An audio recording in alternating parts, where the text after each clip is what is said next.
दोस्तों, स्वागत है आप सभी का आपके अपने चैनल अपने कुमार पर। तो दोस्तों, आज के इस वीडियो में हम लोग देखेंगे कि गणेश चतुर्थी की व्रत कथा के बारे में जानेंगे। और ये व्रत आपका इस बार 10 जनवरी 2023 को मंगलवार के दिन मनाया जाएगा।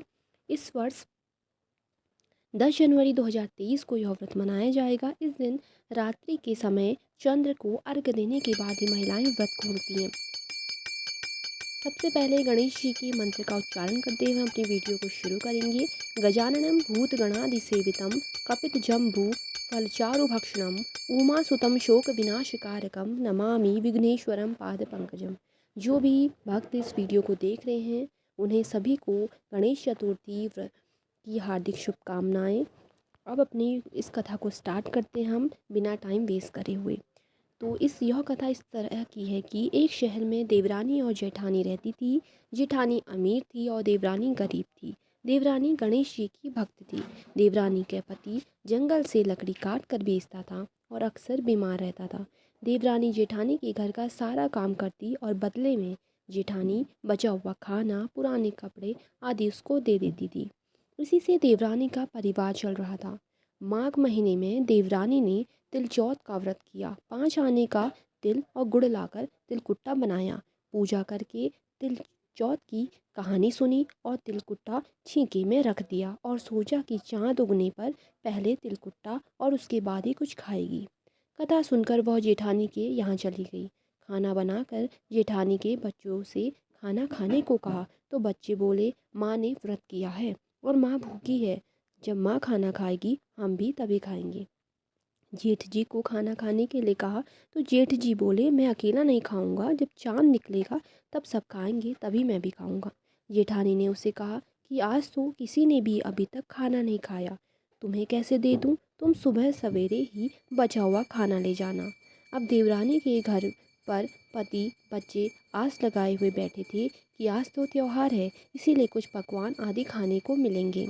परंतु जब बच्चों को पता चला कि आज तो रोटी भी नहीं मिलेगी तो बच्चे रोने लगे। उसके पति को भी बहुत गुस्सा आया। कहने लगी, सारा दिन काम करके भी 2 रोटी नहीं ला सकती तो काम ही क्यों करती हो? पति ने गुस्से में आकर पत्नी को कपड़े धोने के धोवने से मारा। धोवना हाथ से छूट गया तो पाटे से मारा। वह बेचारी गणेश जी को याद करती हुई रोते रोते पानी पीकर सो गई। उस गणेश जी को देवरानी के सपने में आए और उन्हें कहने लगे, धौवने मारी पाटी मारी सो रही है या जाग रही है? वह बोली, कुछ सो रही हूँ कुछ जाग रही हूँ। गणेश जी बोले, भूख लगी है, कुछ खाने को दो। देवरानी बोली, क्या दूँ? मेरे घर में तो अन्न का एक दाना भी नहीं है। जेठानी बचा हुआ खाना देती थी और आज वह भी नहीं मिला। पूजा का बचा हुआ तिलकुट्टा छींके में पड़ा है, वह खा लो। गणेश जी तिलकुट्टा खाने के बाद बोले, धौवने मारी पाटे मारी निमटाई लगी है, कहाँ निमटे? वह बोली, यह पड़ा घर, जहाँ इच्छा हो वहाँ निमट लो। फिर गणेश जी बच्चे की तरह बोले, अब कहाँ पहुँचूँ? नींद में मग्न जब देवरानी को बहुत गुस्सा आया तो तब तंग तंग आकर वह बोली, मेरे सर पर पूछो या कहाँ पूछोगी? सुबह उठ देवरानी उठी तो यह देखकर वह हैरान रह गई कि पूरा घर हीरा मोती से जगमगा रहा है। सिर पर जहाँ विनायक जी पोछनी कर गए थे वहाँ हीरे के टीके और बिंदी जगमगा रही थी। उस दिन देवरानी जेठानी के यहाँ काम करने नहीं गई। बड़ी देर तक राह देखने के बाद जेठानी ने बच्चों को देवरानी को बुलाने भेजा। जेठानी ने सोचा, कल खाना नहीं दिया इसीलिए शायद देवरानी बुरा मान गई है। बच्चे बुलाने गए और बोले, चाची चलो, माँ ने बुलाया है, सारा काम पड़ा है। देवरानी ने जवाब दिया, अब उसकी ज़रूरत नहीं है, घर में सब भरपूर है गणेश जी के आशीर्वाद से। बच्चों ने घर जाकर माँ को बताया कि चाची का तो पूरा घर हीरे मोतियों से जगमगा रहा है। जेठानी दौड़ती हुई देवरानी के पास आई और पूछा कि यह सब कैसे हुआ। तो देवरानी ने उसको साथ जो हुआ वह सब कुछ बता डाला। घर लौटकर जेठानी अपने पति से कहा कि आप मुझे धौवने और पाटे से मारो।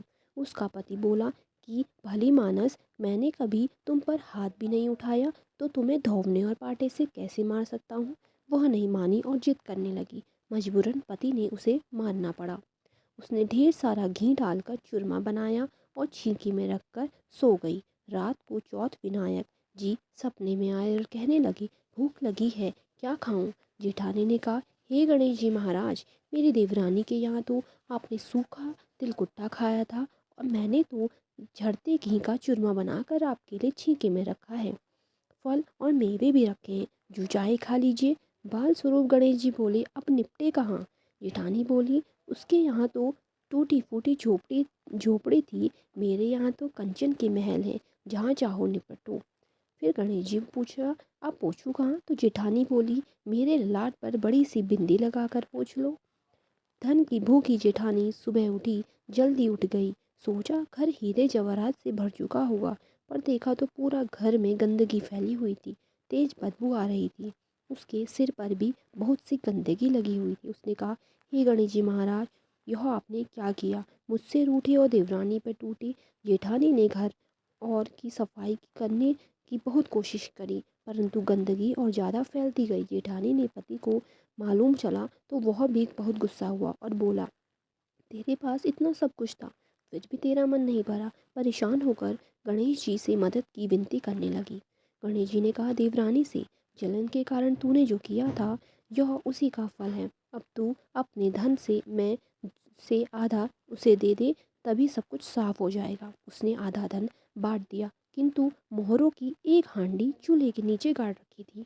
उसने सोचा किसी को पता नहीं चलेगा, और उसने उस धन की को नहीं बांटा। उसने कहा, हे श्री गणेश जी, अब तो अपना यह बिखराव समेटो। वे बोले, पहले चूल्हे के नीचे गाड़ी हुई मोहरों की हांडी सहित ताक में रखी दो सुई को भी दो हिस्सों में बांटकर। इस प्रकार गजानन ने बाल स्वरूप में आकर सुई जैसी छोटी छोटी चीज़ों का भी बंटवारा किया और अपनी माया समेटी। हे गणेश जी महाराज, जैसे आपने देवरानी पर कृपा की, वैसे सब पर करना। तो यहीं पर यह कथा पूरी संपूर्ण होती है। कहानी कहने वाले, सुनने वाले और हुंकार भरने वाले पर सब पर कृपा करना, किंतु जेठानी को जैसी सजा दी वैसी किसी को मत देना। बोलो गणेश जी महाराज की जय। आप सभी को गणेश चतुर्थी की फिर से हार्दिक शुभकामनाएं। उम्मीद करती हूँ कि आपको यह कथा अच्छी लगी होगी। धन्यवाद।